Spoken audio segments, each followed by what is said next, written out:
आगे चलते हुए मैं सिर्फ एक बता दूं कि हार्मफुल इफेक्ट्स जो मैं मॉडल यूज करती हूँ फिजिकल, मेंटल, सोशल का, अगर आप स्ट्रेस को देखेंगे तो स्ट्रेस के कॉजेस भी वहीं से आते हैं। स्ट्रेस हमें क्या देता है? हमारी बॉडी की कोई प्रॉब्लम हो गई, किसी को कैंसर डिटेक्ट हो गया, डायबिटीज हो गई, हाइपरटेंशन हो गया, उससे उसकी परेशानी हो गई, किसी को मेंटल वेलबींग अफेक्ट हो रही है, उससे उसको स्ट्रेस के असर आ रहे हैं, उसको गुस्सा ज्यादा आता है, उसको घबराहट रहती है। Social, mostly relationships, social means me and the outside world, तो रिश्तों में खटास आ चुकी है, तो हार्मफुल इफेक्ट्स भी, कॉजेस भी यहीं से आते हैं, असर भी यही दिखते हैं। आपको क्या असर दिखते हैं स्ट्रेस के? You will feel ill more often, you will fall ill more often. ठीक है, तो ये एक और चीज बड़ी जरूरी है हमारे लिए समझनी कि फॉलिंग इल और फीलिंग इल का क्या मतलब है। हम डॉक्टर लोग भी यहाँ हैं, मैं बहुत सारे डॉक्टर्स के लिए बहुत ट्रेनिंग करती थी, जीपी ट्रेनिंग, उसमें मैं पूछती थी कि डिजीज, इलनेस और सिकनेस में क्या फर्क है। तो मुझे बहुत लोग इसका भी जवाब नहीं दे पाते थे। मैं आप ही से अगर पूछना चाहूँ, कोई हाथ खड़ा करके बताना चाहेगा कि डिजीज, इलनेस और सिकनेस में आपको कोई फर्क नजर आता है? डॉक्टर जो है यहाँ, या नॉन डॉक्टर भी अगर वॉलंटियर करें बताने के लिए। यस, नो, मैं बोलूं, मैं बोलूं? तो मुझे खांसी हुई, मुझे बुखार हुआ और मेरी सांस फूलने लगी, तो मैं डॉक्टर सिंह के पास गई। तो मैंने कहा, उनको बताया ये तकलीफ है, तो उन्होंने कहा कि ये तो कुछ कोविड के मुझे साइंस सिम्टम लग रहे हैं।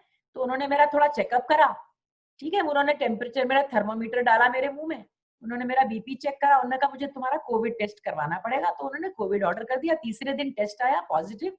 तो डॉक्टर सिंह ने कहा कि भाई डॉक्टर रेशमा, आपको कोविड-19 की बीमारी है।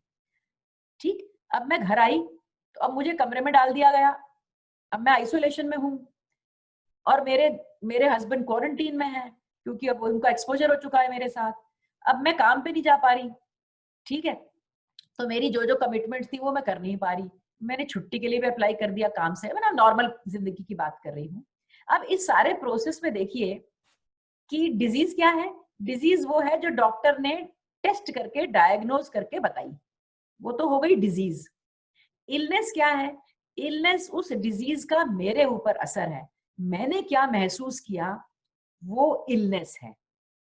सिकनेस क्या है? सिकनेस उस डिजीज का सोशियो कल्चरल पार्ट है। कि किसी को चिकन पॉक्स हो गया, उससे कहा तुम ठंडा खाना खाओ, ठंडा पानी डालो ऊपर से, वो सच हो या ना हो, ये कल्चरल कॉन्टेक्स्ट है किसी बीमारी का।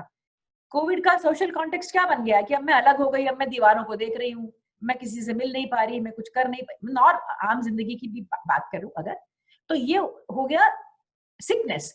तो इसका जरूरी जानना क्यों है? हम ऑफिस में जब लीव के लिए अप्लाई करते हैं, हम सिक लीव के लिए अप्लाई करते हैं, हम इल लीव या डिजीज लीव के लिए नहीं अप्लाई करते। क्यों? क्योंकि वो मेरा सोशल और कल्चरल कॉन्टेक्स्ट आ रहा है। सबसे जरूरी बात जाननी ये है कि हाइपरटेंशन का मरीज है, डायबिटीज का मरीज है, उसको इलनेस नहीं हो रही, उसको डिजीज है, उसको इलनेस नहीं हो रही, उसे कुछ भी महसूस नहीं हो रहा, वो हेल्दी है। वो डॉक्टर विनय के पास रेगुलर चेकअप के लिए आया, तो आपने बीपी चेक करा, यार तुम्हारी तो बीपी हाई है। कहा लेकिन मेरे को तो कोई इलनेस है नहीं। कभी कभी ऐसा होता है कि मरीज डॉक्टरों पे ही शक करने लगता है कि ये पैसा बनाने के लिए बीमारियां बना रहे हैं, मुझे सिम्टम कुछ है नहीं और ये बीमारी बता रहे हैं। तो ये बड़ी जरूरी बात होती है कि जैसे डेंटिस्ट ही है, डेंटिस्ट कितनी बार उससे कहेगा कि तुम अब क्लीनिंग करा लो, तुम नहीं कराओगे तो ये हो जाएगा। अगला कहता है यार डेंटिस्ट तो हमेशा पैसा ही बनाने के चक्कर में एक्स्ट्रा एडवाइस देंगे, अच्छा तो है मेरे दांत ठीक तो चल रहे हैं, 4-6 महीने बाद जब ये गिर जाएगा तब उन्हें समझ में आता है दांत जुड़ भी नहीं सकता। वो कहते हैं डॉक्टर महेश्वरी आकाश, मैंने आपकी बात तब सुन ली होती। तो उसको इलनेस नहीं हो रही लेकिन उसे डिजीज है। कहीं डॉक्टर महेश्वरी ने देखा कि कहीं ऐसी गड़बड़ हो रही है। तो कहने का मतलब कि इलनेस साइकियाट्री में देखिए कोई डिजीज नहीं होती, हमारी कोई भी डिजीज नहीं है, हमारे सारे डिसऑर्डर्स होते हैं। क्यों? हम डिजीज नाप ही नहीं पाते, कोई टेस्ट ही नहीं है जिससे साइकियाट्री, एंजाइटी, डिप्रेशन का कोई डायग्नोसिस नहीं है सिवाय मरीज से बातचीत करने के। तो इसमें जरूरी बात यह है, बहुत जरूरी बात यह है कि आपका पेशेंट आपसे कह रहा है डॉक्टर साहब मैं बड़ा थका हुआ महसूस करता हूँ, मेरा तो बहुत जान ही नहीं है शरीर में। आपने उसका एनीमिया टेस्ट कर लिया, उसके विटामिन B12 सब कर लिए, आपने कहा जाओ घर सब ठीक है। और हस्बैंड ने कहा उससे ये ना ड्रामा करने की इनकी आदत है, ओल्ड एज के साथ अक्सर ऐसा हो जाता है कि ये ना बैठे हैं ना फालतू में, कुछ काम है नहीं, कुछ प्रॉब्लम है नहीं, उन्हें डिप्रेशन शुरू हो चुका है। सुइसाइड कहाँ पहुंचता है, क्यों पहुंचता है सुइसाइड तक, बात यहाँ से पहुंचती है। Everybody is crying for help, वो बताने की कोशिश कर रहा है। डिप्रेशन का मतलब जरूरी नहीं है कि आपको उदासी हो, डिप्रेशन की इलनेस के बहुत सारे साइंस एंड सिम्टम्स हैं। हो क्या रहा है, वो डॉक्टर पे पहुंचे, डॉक्टर ने डिजीज ढूंढने की कोशिश की, डिजीज मिली नहीं, आपने कहा जाओ सब ठीक है। तो ये बड़ा जरूरी है समझना कि illness can occur without disease, disease can occur without illness. तो हमें ये बात का बहुत ज्यादा ध्यान